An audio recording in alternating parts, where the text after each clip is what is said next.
All right, diving into the world of political systems today. You guys sent us this State of Our World report. Looks pretty intense, especially those chapters on global governance, democracy, and all the stuff about where politics is headed. Yeah, it's fascinating stuff. And it goes way deeper than just, theory.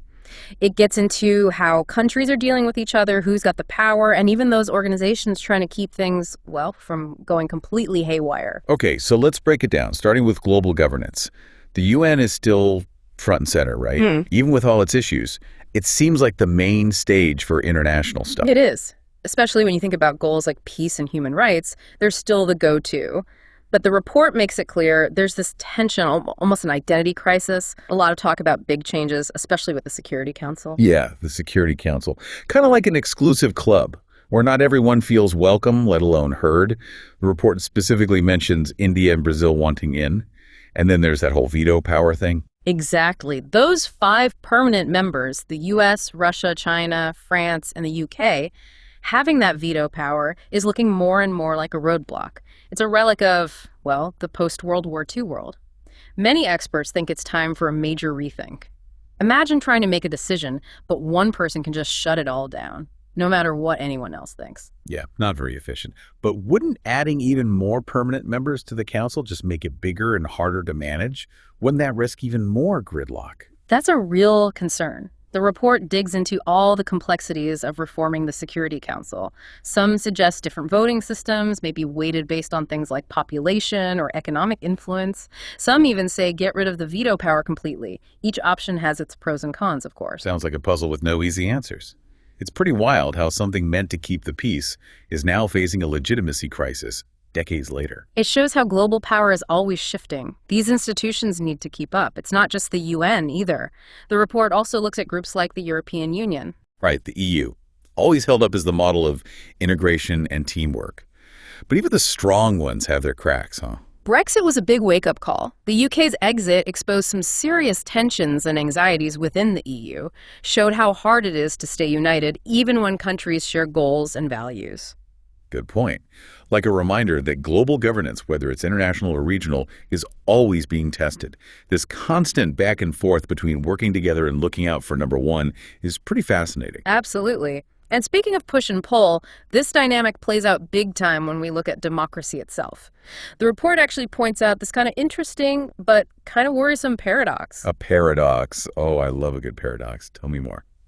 Well, more countries than ever before call themselves democracies, which sounds great, right? Yeah. More democratic representation around the world.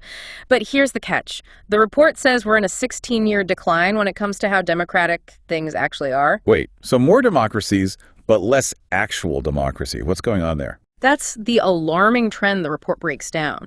It's not just about how many democracies there are, but how well they're functioning. We're seeing signs of democratic backsliding, even in places we wouldn't expect. Right. The report mentions Hungary and Poland, and even some concerning stuff in parts of the Americas, which I found pretty surprising. What's driving this decline, then? A few culprits, according to the report. Populism is one, playing on division and dissatisfaction. Then you've got economic anxieties making people resentful and distrustful of the systems. And of course, good old disinformation campaigns, messing with elections and public trust. Sounds like a perfect storm, with democracy caught right in the middle. So if democracy is under pressure, does that mean its opposite is gaining ground? Is authoritarianism actually on the rise? Unfortunately, the report suggests that yes, it is. We're seeing a surge in authoritarian tendencies globally. Think concentrated power, silencing opposition, tight control over information. Red flags all over the place. China and Russia come to mind, but the report mentions Turkey, even parts of Europe. This isn't some far-off problem anymore. It's a reality, and the report makes it clear this isn't a simple good versus evil situation. It's often fueled by genuine problems. Economic instability, rising nationalism, people feeling like democracy isn't working for them. So it's not just about labeling entire countries or systems as bad. Sometimes it's a symptom of deeper issues, like a pressure valve, releasing when things get too intense. But it doesn't make it any less concerning, right? Exactly. And that's what makes finding solutions so tricky. It's not enough to just condemn authoritarianism. We need to understand what's allowing it to take root in the first place. Okay, we've covered a lot, from power dynamics at the UN to the worrying trends in democracy and the rise of authoritarianism. The global political landscape is anything but stable. And it's key to remember all these trends are linked. The challenges for global governance are connected to what's happening with democracy and vice versa.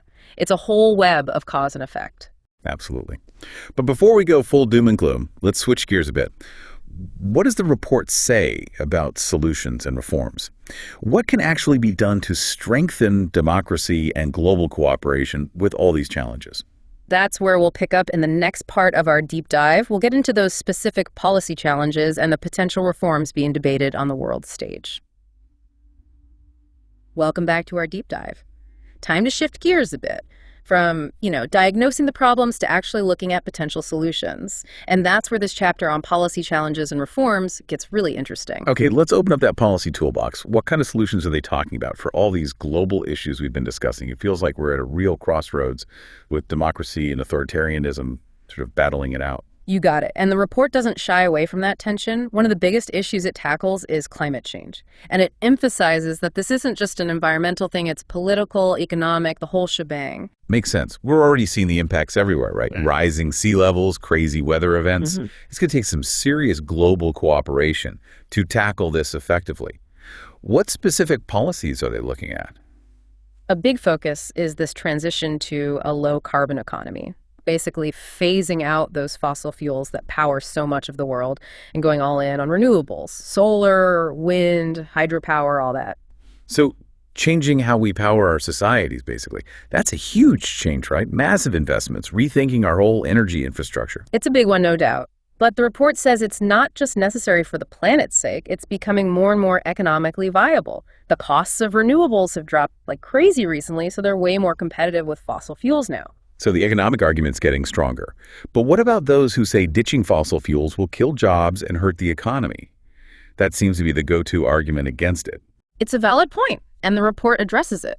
It actually says this green transition could create tons of new jobs in emerging industries. Think about it, manufacturing, installing, maintaining all these new renewable energy systems, and then there's all the research and development going on. It's booming. Right.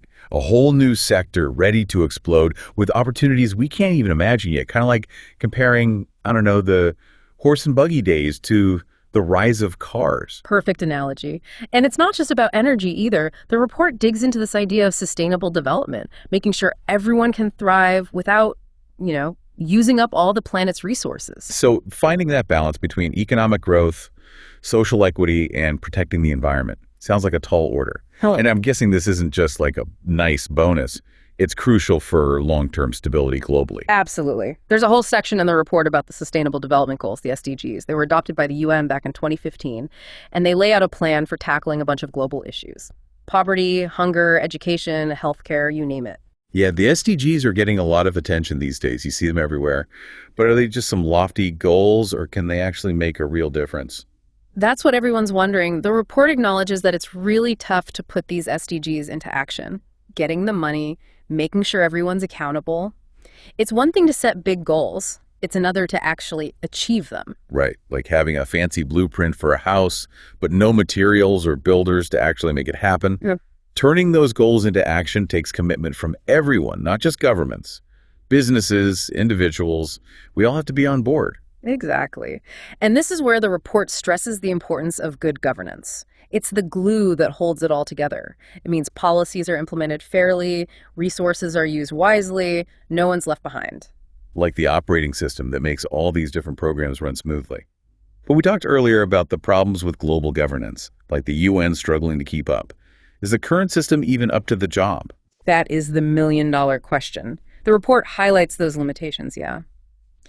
Especially the UN's struggle to adapt to a world that's changing so fast, like trying to steer a ship through a storm with a rusty old rudder. They mention reform in the report, but they also seem to say that making real changes is tough when every country's got its own agenda.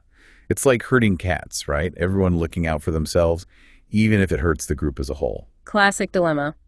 But the report doesn't just focus on the negatives. It also gives some positive examples of international cooperation, things that offer some hope, like the Paris Agreement on climate change. It's not perfect, but it shows that countries can come together to deal with a global threat, even when their interests aren't perfectly aligned. And the fact that the SDGs exist at all shows a desire for a better future. Okay, so there are some glimmers of hope and progress amidst all the challenges. But let's be real, these global policy solutions can feel really abstract, far removed from our everyday lives. What does it all actually mean for the average person? How does it affect like you and me and everyone listening? Great question. That's the bridge between all this high-level stuff and our individual lives. The report makes it clear these global challenges have very real impacts locally. Climate change isn't just about glaciers melting somewhere far away. It's about extreme weather hitting our communities, affecting our food, our water, even our health. And don't forget the social and economic side effects of globalization. Sure, it's brought benefits, but it's also created winners and losers. Some folks are feeling left behind, while others seem to be getting all the rewards. You're right. So these global challenges might seem daunting, maybe even overwhelming sometimes, but understanding them is the first step to actually doing something about it. Knowledge is power, right? Makes sense. But what can we do as individuals? It's not like we can all be climate scientists or diplomats or rewrite these international agreements. You'd be surprised. There's actually a lot we can do. The report talks about the power of individual choices, things like being more mindful of what we buy, reducing our carbon footprint, supporting businesses that are all about sustainability. Those things can add up and make a difference. Right. It's about being more conscious consumers and engaged citizens. And not just our own actions, but influencing those around us and holding our leaders accountable. Exactly. We can vote for candidates who prioritize these issues, push for policies that tackle climate change and promote sustainable development, and support organizations working to make a difference. Even just talking to friends, family, colleagues about this stuff can raise awareness and change minds. So it's a combination of bottom-up and top-down approaches. We need systemic change from governments and international bodies, but that change also needs to come from informed and engaged citizens. You nailed it. And that's where education is key. The more we understand these complex issues, the better equipped we are to make informed decisions, push for positive change, and hold those in power accountable. Okay, so we've covered a lot of ground here. The urgency of climate action, the complexities of sustainable development, the power of individual choices. But before we wrap up, I'm curious, are there any specific examples in the report that illustrate how these solutions are actually being put into practice? Like real-world success stories? I'm glad you asked. The report does highlight some really cool examples of how communities, cities, even entire countries are tackling these challenges head on and finding creative solutions. I think you'll be impressed with what some places are already doing. Oh, I love a good success story. It's easy to get bogged down by all the problems, so hearing about real-world solutions that are working is super motivating. Well, get ready to be inspired because we're diving into those success stories when we come back for the final part of our deep dive. All right, bring on those success stories. I'm all ears.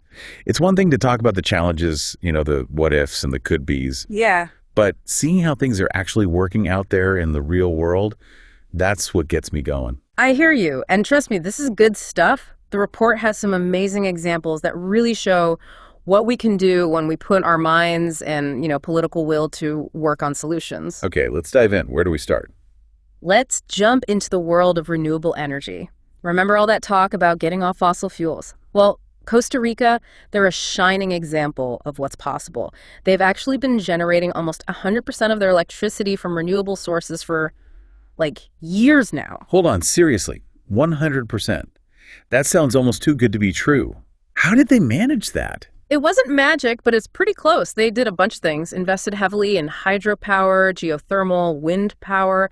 Plus, they put policies in place to encourage saving energy and getting off fossil fuels across the board. So smart investments, forward-thinking policies, and a real commitment to sustainability. Sounds like a model for other countries to follow. Definitely. And it's not just smaller countries either. Germany, a major economic powerhouse, they're also leading the way. They've made huge progress getting rid of nuclear power and going big on solar and wind. Wow, that's impressive, especially for a country as industrialized as Germany. It proves that even big, complex economies can make the shift to a cleaner future. And it's not just about cutting emissions. All this investment in renewable energy is creating new jobs and driving innovation in green tech. Good for the economy and the environment. Okay, so Costa Rica and Germany are showing the world what's possible with renewables. What about sustainable development in general? Any standout examples there? There's this fascinating case study on Bhutan. It's a small country tucked away in the Himalayas. They have this unique approach to development, focusing on something called gross national happiness instead of just gross domestic product. Gross national happiness. I love that. That's such a different way of thinking about progress. It's not just about the money. It's about people's well-being and the environment. But how do you even measure happiness? You can't just, put it on a scale. Oh, but they actually kind of do. It's based on a whole bunch of indicators that paint a bigger picture of well-being. Things like physical and mental health, education, how strong the community is, how well they're taking care of the environment. Bhutan's constitution even says that at least 60% of the country has to stay forested. That's amazing. Development shouldn't come at the cost of the environment or people's well-being. Has it worked for them? It seems so. Bhutan consistently ranks high in global happiness surveys. They're living proof that there are different ways to approach development, ways that prioritize happiness and sustainability right alongside economic growth. These examples are so inspiring. It's easy to get overwhelmed by all the problems in the world, but seeing real solutions working out there gives me hope. Me too. It shows that change is possible, and it's happening right now. And it's not just about governments or big international agreements. It's about local communities, creative businesses, and individuals making choices every day. So we've journeyed from the inner workings of global governance and the troubles facing democracy, all the way to concrete policy solutions and those amazing examples from around the world. And what we've learned is, these global challenges are all connected and they're super complex. But the solutions, they're out there. It takes political will, technological innovation, and a commitment to sustainability from all of us. Governments, businesses, individuals, everyone. So it's not about despair, it's about action. We can all play a part in shaping a more sustainable and equitable future. Absolutely. Whether we're making conscious choices in our daily lives, fighting for policies that reflect our values, or even just having meaningful conversations about this stuff, every little bit helps. The future isn't set in stone. It's being shaped right now by the decisions we make. All right. It's pretty powerful stuff. I couldn't agree more. Stay informed, stay involved, and stay hopeful. The world's changing, and we have a say in how that change unfolds. Thanks for diving deep with us. Until next time, keep exploring, keep learning, and keep asking those big questions.